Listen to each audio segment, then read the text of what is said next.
Your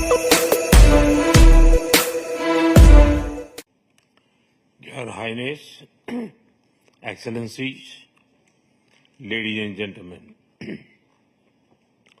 16वें BRICS summit के शानदार आयोजन के लिए मैं राष्ट्रपति पुतिन को हार्दिक बधाई देता हूं और ब्रिक्स से जुड़े नए साथियों का भी एक बार फिर से हार्दिक स्वागत करता हूं। नए स्वरूप में ब्रिक्स विश्व की 40% मानवता और लगभग 30% अर्थव्यवस्था का प्रतिनिधित्व करता है। पिछले लगभग 2 दशकों में ब्रिक्स ने अनेक उपलब्धियां हासिल की हैं।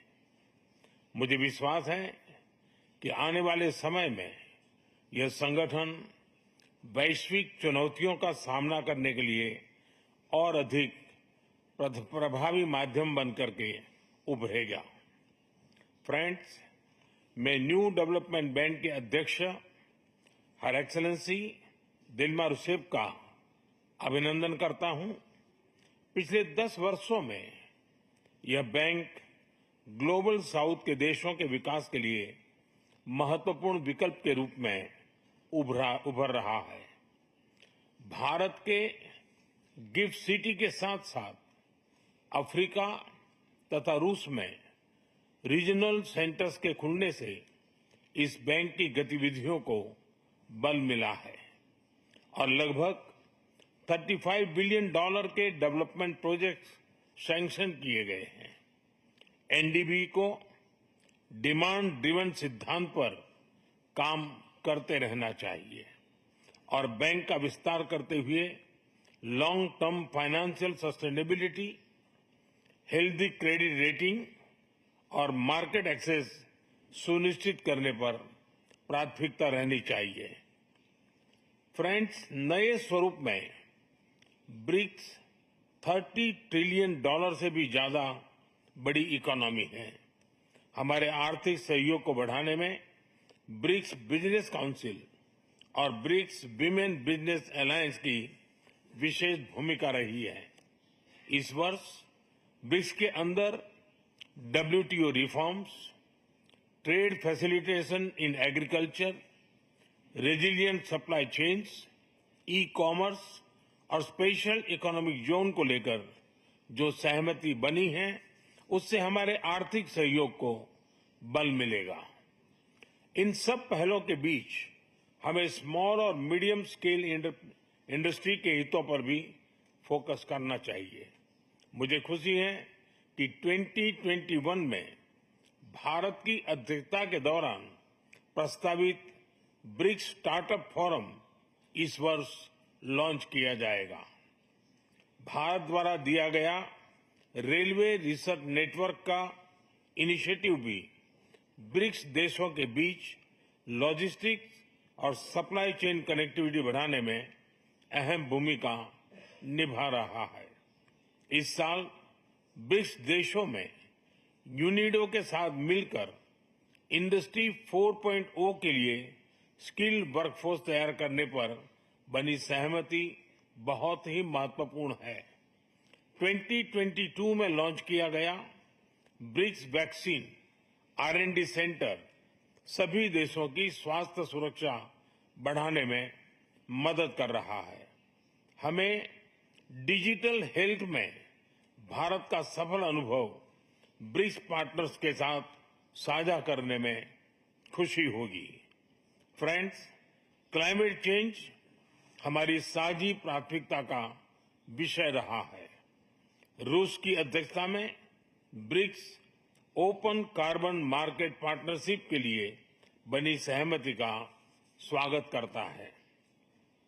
भारत में भी green growth, climate resilient infrastructure और ग्रीन ट्रांजिशन पर विशेष रूप से बल दिया जा रहा है। International solar alliance, coalition for disaster resilient infrastructure, mission life यानी लाइफस्टाइल फॉर एनवायरमेंट, एक पेड़ मां के नाम जैसे इनिशिएटिव लिए गए हैं। पिछले वर्ष COP28 के दौरान हमने ग्रीन क्रेडिट जैसे महत्वपूर्ण पहल की शुरुआत की। मैं ब्रिक्स पार्टनर्स को इन इनिशिएटिव से जुड़ने के लिए आमंत्रित करता हूं। ब्रिक्स के सभी देशों में इंफ्रास्ट्रक्चर के निर्माण पर विशेष रूप से बल दिया जा रहा है। भारत में मल्टी मॉडल कनेक्टिविटी को तेजी से बढ़ाने के लिए हमने गति शक्ति पोर्टल बनाया है।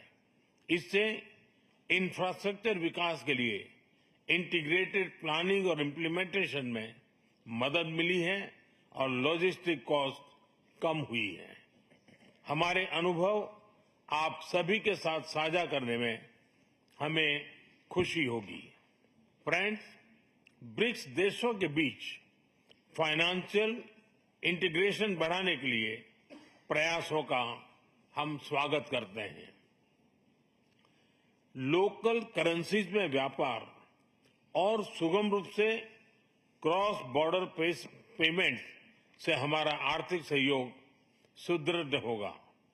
भारत द्वारा बनाया गया यूनिफाइड पेमेंट्स इंटरफेस यानी यूपीआई भारत की एक बहुत बड़ी सक्सेस स्टोरी है। इसे कई देशों में अपनाया गया है। पिछले वर्ष हिज हाइनेस शेख मोहम्मद के साथ मिलकर हमने इसे यूएई में भी लॉन्च किया। अन्य ब्रिक्स देशों के साथ भी इसमें सहयोग किया जा सकता है। फ्रेंड्स, भारत ब्रिक्स के अंतर्गत सहयोग बढ़ाने के लिए पूरी तरह से प्रतिबद्ध है। हमारी विविधता और मल्टीपोलरिटी में हमारा दृढ़ विश्वास हमारी ताकत है। हमारी यही ताकत और मानवता में साझा विश्वास हमारी भावी पीढ़ी के समृद्ध और सशक्त भविष्य को सार्थक रूप देने में सहयोग होगा। आज की बहुत ही महत्वपूर्ण एवं उपयोगी चर्चाओं के लिए मैं सभी का आभार व्यक्त करता हूं। ब्रिक्स के अगले अध्यक्ष के रूप में मैं राष्ट्रपति लूला को हार्दिक शुभकामनाएं देता हूं। भारत आपकी ब्रिक्स अध्यक्षता की सफलता के लिए अपना पूरा सहयोग देगा। एक बार फिर राष्ट्रपति पुतिन और सभी लीडर्स का बहुत बहुत धन्यवाद।